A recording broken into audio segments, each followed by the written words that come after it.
देखिए, ब्राह्मणों को भारतीय जनता पार्टी सरकार में लॉलीपॉप दिया जाता है और लॉलीपॉप भी उन्हीं को दिया जाता है जो ब्राह्मण संपन्न घराने के हैं।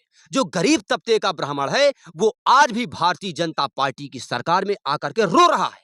जितना भाजपा की सरकार में ब्राह्मणों के साथ पक्षपात हुआ, मुझे लगता है किसी भी सरकार में नहीं होगा। मायावती की सरकार में अधिकांश लोग देखे होंगे कि सबसे ज्यादा ब्राह्मणों को टिकट दिया जाता था, सबसे ज्यादा ब्राह्मणों का सम्मान किया जाता था। भाजपा सरकार कहती है कि सबका साथ सबका विकास, और सबका साथ सबके विकास में जेल में जब कैदी सुरक्षित नहीं है, यहां सिर्फ ब्राह्मणवाद की बात नहीं हो रही। ब्राह्मणवाद मैंने तब लिया क्योंकि भाजपा सरकार में लोग कहते हैं कि ब्राह्मण बहुत सुरक्षित है, ब्राह्मणों का बोलबाला बहुत है भाजपा की सरकार में। मैं तो कहता हूं जितना भाजपा की सरकार में ब्राह्मणों के साथ अत्याचार हुआ किसी भी सरकार में नहीं होगा। अभी देखें चित्रकूट में एक रायपुरा थाना क्षेत्र के ये कौगरा गांव का कोई पोखरी गांव, वहाँ एक दबंग व्यक्ति एक महिला को कैसे घसीट घसीट के मार रहा है। जी सबसे बड़ी बात, वो महिला 4 बार एप्लीकेशन रायपुरा में दिया, इसके बाद ये घटना हुई, कोई सुना ना। तो ये कहीं ना कहीं पुलिस प्रशासन की काफी लापरवाही है। जेठ भाई ने कहा कि बहन जी की जब सरकार थी 2007 से 12 तक, जब लगभग 86 ब्राह्मणों को उम्मीदवार में उतारा गया था, उत्तर प्रदेश में सबसे अधिक ब्राह्मणों को टिकट दिया गया था विधायकों में,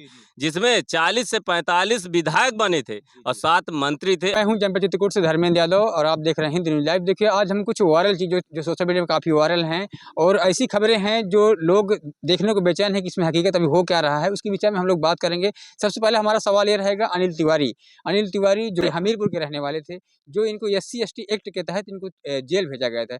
जेल के समय 4 दिन के अंदर ही इनकी जेल के अंदर मृत्यु हो गई है, जिनके परिजनों ने आरोप लगाया कि प्रशासन द्वारा इनके साथ मारपीट की गई, उनको मारा गया, जिसकी वीडियो काफ़ी वायरल है। इसके विषय में आप क्या कहना चाहते हैं? देखिए भाई, SC/ST कहीं भी किसी भी हद तक सही भी है और गलत भी है। तो SC/ST किसके ऊपर लगा, क्यों लगा, कब लगा, किस रूपरेखा पर लगा, ये जांच का विषय है। परंतु इससे भी बड़ा जांच का विषय ये है कि एक ब्राह्मण आदमी जेल जाता है, जुडिशियल कस्टडी में रहता है, न्यायिक हिरासत में रहता है, बावजूद इसके उसकी मृत्यु क्यों हो जाती है? क्योंकि भाजपा सरकार कहती है कि सबका साथ सबका विकास, और सबका साथ सबके विकास में जेल में जब कैदी सुरक्षित नहीं है, यहां सिर्फ ब्राह्मणवाद की बात नहीं हो रही। ब्राह्मणवाद मैंने तब लिया क्योंकि भाजपा सरकार में लोग कहते हैं कि ब्राह्मण बहुत सुरक्षित है, ब्राह्मणों का बोलबाला बहुत है भाजपा की सरकार में। मैं तो कहता हूं जितना भाजपा की सरकार में ब्राह्मणों के साथ अत्याचार हुआ, जितना भाजपा के सरकार में ब्राह्मणों के साथ धोखाधड़ी हुई, जितना भाजपा की सरकार में ब्राह्मणों के साथ पक्षपात हुआ, जितना भाजपा की सरकार में ब्राह्मणों के साथ ऊंच नीच वाला बर्ताव किया गया,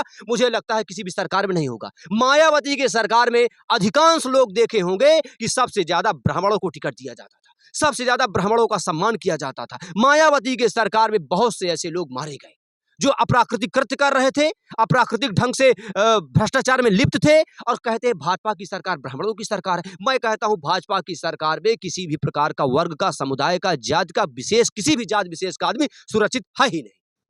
अब हमारा दूसरा सवाल ये रहेगा कि जो इस समय जो GST को लेकर के जिस तरह से सरकारें GST कम कर रही है, इसके विषय में क्या लगता है कि जैसे कुछ विद्यालय हैं, बच्चे पढ़ाई में हैं, अभी कापी किताब में GST कम नहीं कर, उसमें बराबर ली जा रही है, तो इसमें आपका क्या मानना है, क्या जाए? आपने तो सिर्फ कहा कि कापी किताबों में, मैं तो कहूंगा एक गरीब घर के किसान व्यक्ति के घर में आप जाएंगे तो खाद्य पदार्थों से लेकर के छोटे छोटे बच्चों के पढ़ाई लिखाई से लेकर के एक गरीब किसान के घर की प्रत्येक वस्तुओं का आंकड़ा लगा लीजिए, प्रत्येक वस्तुओं में GST लगा हुआ है। अब सरकार को GST लगाने के बाद कौन सा मनोरंजन प्राप्त होता है, कौन सा विटामिन प्राप्त होता है, कितना अच्छा महसूस होता है, उस सरकार से ज्यादा कोई नहीं जान पाता। परंतु ये बात सत्य है कि जब छोटी छोटी चीजों पर, छोटी छोटी नाम मात्र की चीजों पर, खाद्य पदार्थ की चीजों पर, रोजमर्रा की चीजों पर जब GST लगा देगी तो एक गरीब से गरीब तबके का व्यक्ति टूट जाएगा, अपनी आदतों से टूट जाएगा, उसका शिक्षा स्तर कमजोर पड़ जाएगा, उसकी आर्थिक स्थिति जर्जर हो जाएगी, और ना वो तो चलने लायक बचेगा, ना तो घसीटने लायक बचेगा। अच्छा, देखो, हमारा दूसरा सवाल होगा गाजीपुर में एक सीताराम उपाध्याय है जो विकलांग थे, जो धरने में बैठे थे, जिनको पुलिस ने इस तरह मारा कि उनकी इतनी हाथ, घर वालों ने आरोप लगाया कि पुलिस प्रशासन ने इतना मारा है।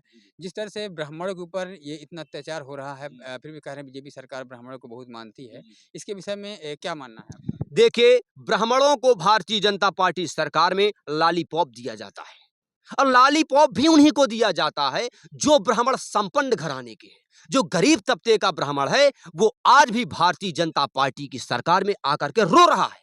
वो आज भी भारतीय जनता पार्टी में आकर के ये पश्चाताप कर रहा है कि भारतीय जनता पार्टी की सरकार ने मात्र इस बात का लोगो लगा है कि एक ब्राह्मण भारतीय जनता पार्टी की सरकार में सुरक्षित है। बल्कि वास्तविकता तो ये है कि किसी भी दल का आदमी, किसी भी वर्ग का आदमी, किसी भी समुदाय का आदमी, किसी भी मजहब का आदमी भारतीय जनता पार्टी की सरकार में सुरक्षित है ही नहीं। इसमें लाठीचार्ज करवा दिया जाता है। जब भी सरकार से सवाल किया जाता है, जब भी संसदीय भाषा का प्रयोग करके सरकार से सवाल कर दिया जाता है, तो किसी न किसी माध्यम से सरकार घेर घार के उसके ऊपर या तो एफआईआर करवा देती है या तो मुकदमा दायर करवा देती, जिस प्रकार से कि ताकि लोग सरकार के ऊपर सवाल न खड़ा कर सके, सवाल के ऊपर आपत्तिजनक बात न कर सके और सवाल से किसी भी प्रकार से सरकार से सवाल करने से डरें। देखिए, अब हमारे साथ हमारे अंकुर चौधरी युवा पत्रकार हैं और उनसे हम बात करेंगे। जिस तरह से बीजेपी सरकार है इस समय और ब्राह्मणों को जिस तरह से बता रहे हैं कि ब्राह्मण की सरकार है और ब्राह्मणों से लगातार अत्याचार हो रहा है, तो क्या मानना है ये ब्राह्मणों को शोषण कर रही है कि ब्राह्मणों को बढ़ावा दे आप रही है? देख पा रहे हैं कि हर जगह लगातार बहन बेटियों के ऊपर अत्याचार हो रहा है। कहीं आए दिन अभी देखें चित्रकूट में एक लगातार रायपुरा थाना क्षेत्र के ये कौगरा गांव का कोई पोखरी गांव, वहाँ एक दबंग व्यक्ति एक महिला को कैसे घसीट घसीट के मार रहा है, जिसमें वीडियो वायरल हो रहा है लगातार। आज अगर ऐसे ही वीडियो में अगर कार्रवाई नहीं हुई, और सबसे बड़ी बात वो महिला 4 बार एप्लीकेशन रायपुरा में दिया, इसके बाद ये घटना हुई, कोई सुना ना, तो ये कहीं न कहीं पुलिस प्रशासन की काफ़ी लापरवाही है।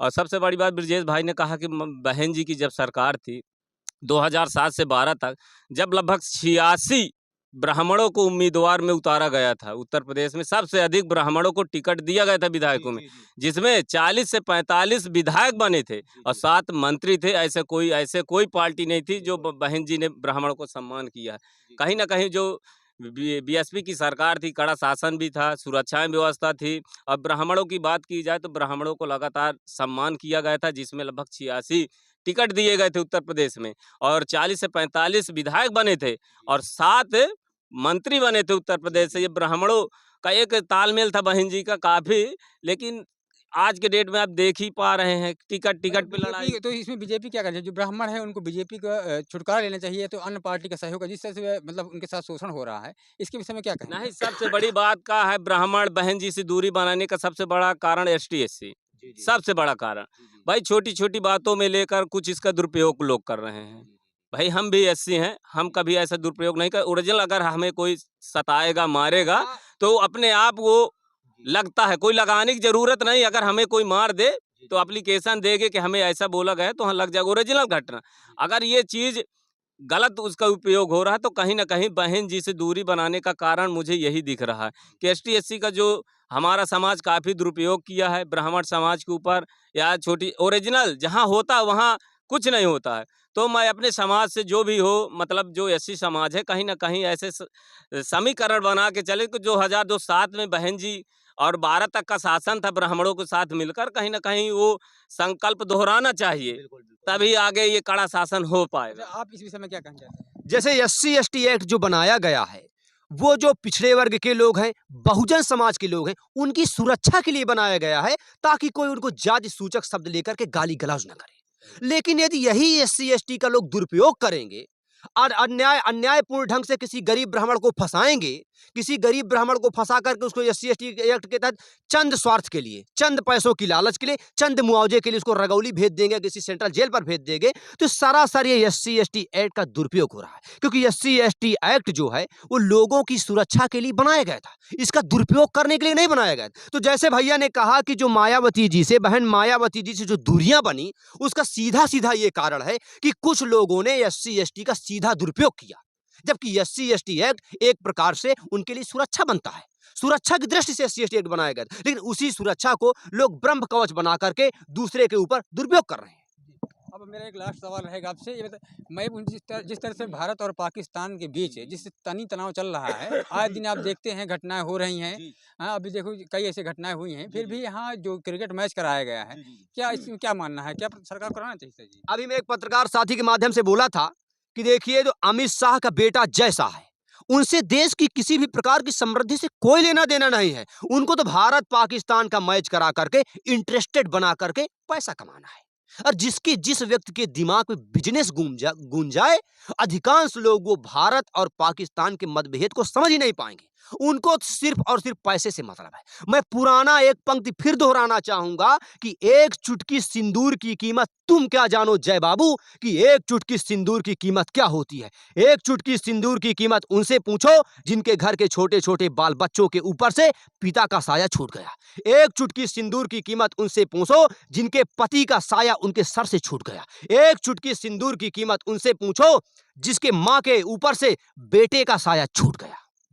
अब देखिए हमारे साथ युवा पत्रकार अंकुर चौधरी, हम पूछेंगे इसमें नवरात्रि चल रही है तो इसमें जो यहाँ के लोग हैं उनको किस प्रकार का उनको रहना चाहिए, ज़्यादा विवाद से संबंधित बचना चाहिए। इसमें जो कई जो नए युवक लड़के हैं वो हमेशा अब देखते हैं कि नशे के शिकार बनते चले जा रहे हैं। इसके विषय में आप क्या कहेंगे? सबसे बड़ी बात है कि इस समय जो कल से पावन पर्व ये नवरात्र का लगने वाला है, मैं सभी क्षेत्रवासियों को पहली बात तो शुभकामना देता हूँ कि अच्छे से ये भगवती माँ जो भी देवी देवताएं मानते हों, हर समाज के लोग अच्छे से ये पर्व है, एक हिंदू धर्म का बहुत बड़ा पर्व है। जो लोग गांव में 9 दिन इतना अच्छी खुशहाली होती है, लोग गाजा बाजा के साथ अच्छा बढ़िया हर उल्लास के साथ गाजा बाजा के साथ करते हैं।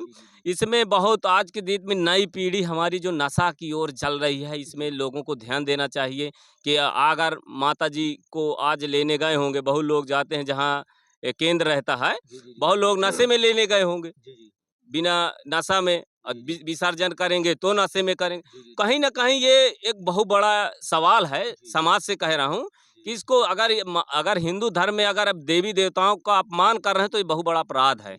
भाई आप नशा करके अगर किसी देवी देवता के स्थान पे जाओगे तो एक मीठ मद्रा ये सब चीजें एक हिंदू धर्म में एक वो माना गया है ना ये। अच्छा ब्रजेश जी, आपकी क्या राय है इस नवरात्रि के विषय में? देखिए नवरात्रि के विषय में ये है कि नाना प्रकार के त्योहार हमारे क्षेत्र में, हमारे देश में, हमारे भारत की संस्कृति में, आर्यावर्त की धरती पर हो रहे हैं।